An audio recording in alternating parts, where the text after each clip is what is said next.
है।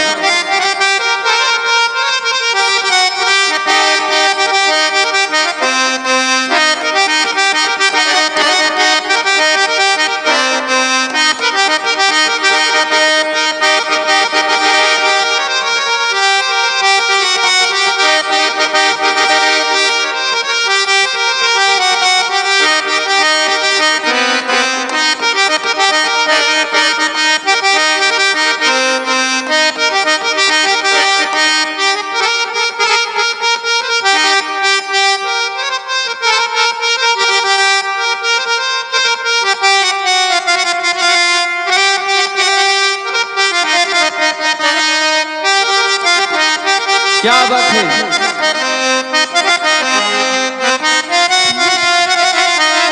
हम छोड़ के परदेस जाना नहीं, हमें छोड़ के हमें छोड़ के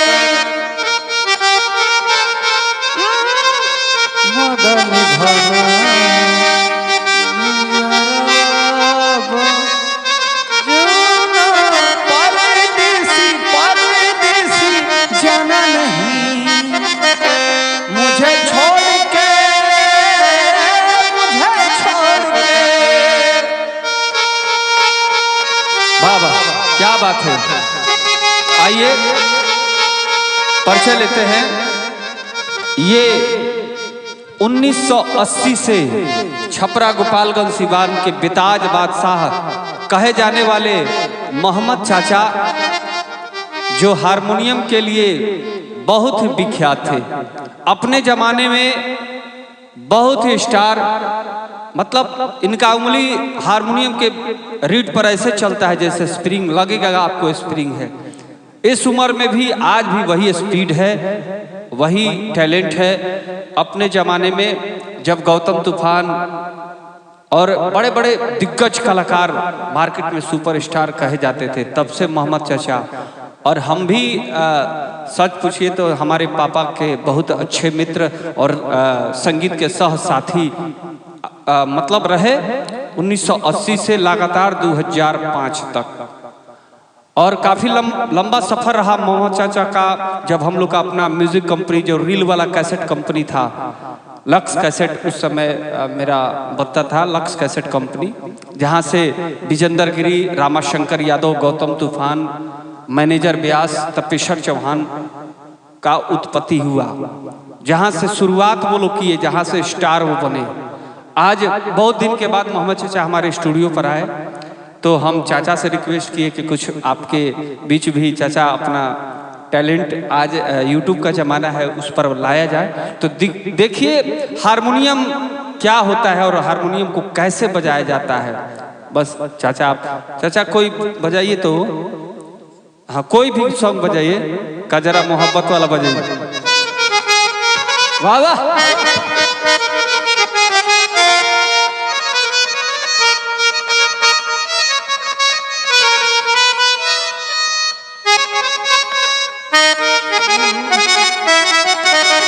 आज फिर मिलने की तमन्ना है, आज फिर जीने की तमन्ना है।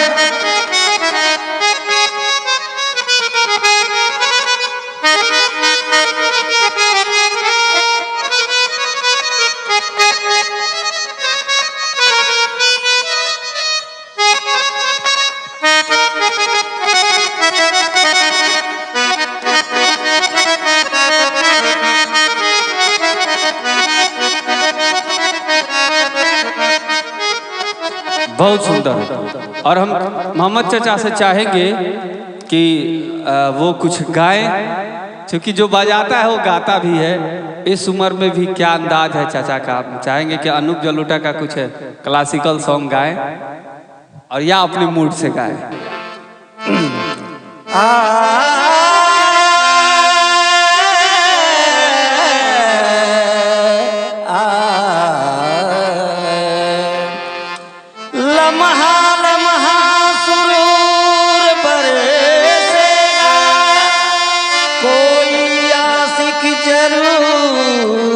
तरसेगा अपनी जुल्फें बिखेर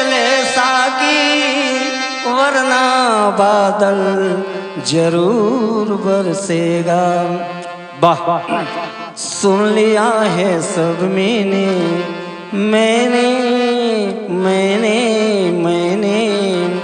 सुन लिया है सब मैंने, जो तुम्हें सुनाना है।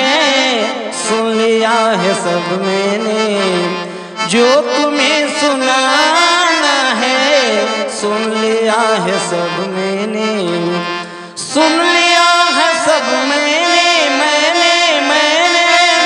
सुन लिया है सब मैंने, जो तुम्हें सुनाना है। गैर से मुहब्बत है, गैर से मुहब्बत है, दर्द का बहाना है। गैर से मोहब्बत है, दर्द का बहाना है। सुन लिया है सब मैंने, जो तुम्हें सुनाना है। सुन लिया है सब मैंने। रोशनी के धब्बों को रोशनी के धब्बों को ढूंढने कहाँ जाए। रोशनी के धब्बों को ढूंढने कहाँ जाए। आपका हंसी चेहरा आपका हंसी चेहरा कितना आशियाना है। आपका हंसी चेहरा कितना आशियाना है। सुन लिया है सब मैंने, बहुत सुंदर। है सुन लिया है सब मैंने। अच्छा चाचा, कोई सरगम वाला, मतलब इसमें सरगम हो और कोई भी। नि सा रे ग रे सा म प ध नि सा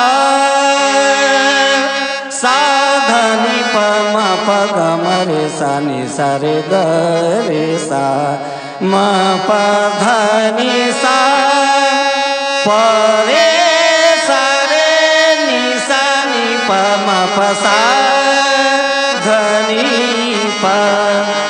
झनक झनक पायल बाजे, झनक झनक पायल बाजे। पायलिया की रौनक झुनक पर छम छम मनवा नाचे। झनक झनक पायल बाजे, झनक झनक पायल बाजे। पायलिया की रौनक झुनक पर छम छम मनवा नाचे। झनक झनक पायल बाजे। ममरे सा नि सा रे रे सा रे नि सा पानी पम गम नि नि पम गम रे सा नि सा। झनक झनक पायल बाजे, झनक झनक पायल बाजे। कहते हैं कि टैलेंट मरता नहीं है, टैलेंट साथ रहेगा साथ जाएगा। मोहम्मद चाचा, कितना उम्र हुआ? 70 वर्ष। 70 प्लस में चल रहे हैं चाचा, लेकिन आज भी देखिए वही अंदाज है, वही ज्ञान है, वही सुर है, वही ताल है। और चाचा से हम चाहेंगे कि कोई एक सॉन्ग और सुना दे।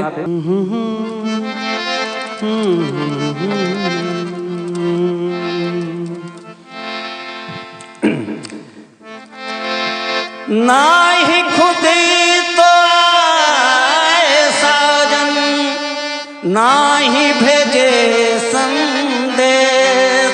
वाह, फीके पड़ गए नैन के कजरा, पाकने लागे केस। एक औरत है जिसका पति प्रदेश में रहता है।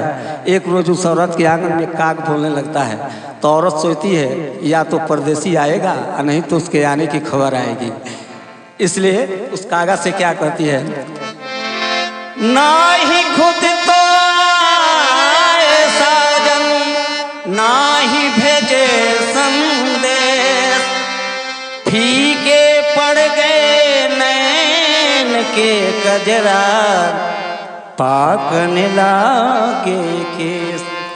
कागा नैन निकास दूं, पिया पास ले जाए, पहले दर्शन कराइयो, बाद में ले न खाए। कागा सब तन खाइयो, चुन चुन खाइयो मांस, दो नैना बचाइयो कि पिया मिलन की आस। ए कागा बता हो बता, कागा बता तोरे पड़ूं पाँव हो, पिया बसे कौन गाँव में। हे कागा बता तोरे पड़ूं पाँव हो, पिया बसे कौन गाँव में। क्या है ठिकाना मुझको है जाना, क्या है ठिकाना मुझको है जाना। कागा बता हो बता, कागा बता तोरे पड़ूं पाँव हो, पिया बसे कौन गाँव रे। कागा रे कागा रे कागा रे कागा रे कागा रे, कागा बता तोरे पड़ूं पाँव हो, पिया बसे कौन गाँव में। हे कागा बता तोरे पड़ूं पाँव हो, पिया बसे कौन गाँव में। ढूंढ के मैं थक गई, बेचैन मैं बावरी, जान कहाँ हो पिया, संकट में मैं हूँ पड़ी।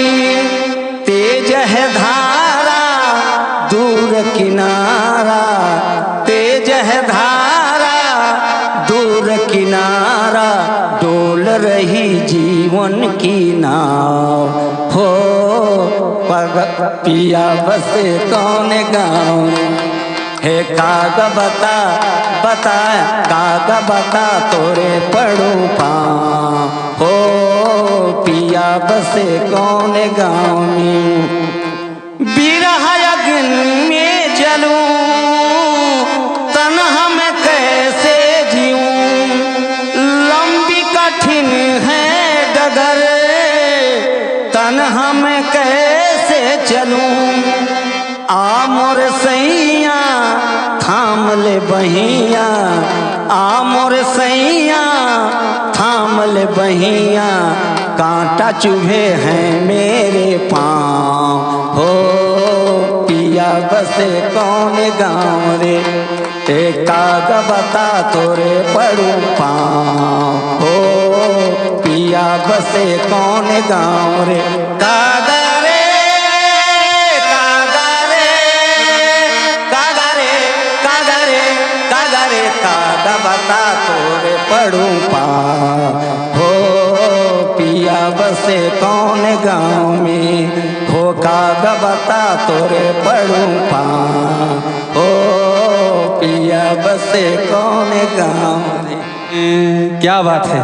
तो ये थे हमारे मोहम्मद चाचा, जो मतलब संगीत का मतलब करीब 60 साल से संगीत में, 10 साल छोड़ दीजिए छोटे होंगे, 60 साल से संगीत में हैं। बचपन से आज तक ये संगीत के पीछे पागल रहे, और अब तो मतलब क्या कहे कि मोहम्मद चाचा जब हारमोनियम बजाते हैं तो एकदम दिल गदगद हो जाता है। एक चाचा से कहेंगे कि एक बार स्प्रिंग जैसा बजा कर दिखाएं हमारे पब्लिक को लास्ट टाइम। फास्ट में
चलिए, आपको ये वीडियो कैसा लगा और हमारे मोहम्मद चाचा का हारमोनियम प्लस गायकी कैसा लगा, इनका जो मतलब क्या कहे टैलेंट है वो आपको कैसा लगा, आप कमेंट करके बताएंगे। और ऐसे ही अगर आप अच्छा कमेंट करेंगे, लाइक व्यू देंगे, तो चाचा का फिर दूसरा कमेंट मतलब कंटेंट बनाया जाएगा। और आप लोग अपना प्यार दीजिए, आशीर्वाद दीजिए, दुलार दीजिए। नमस्कार, धन्यवाद।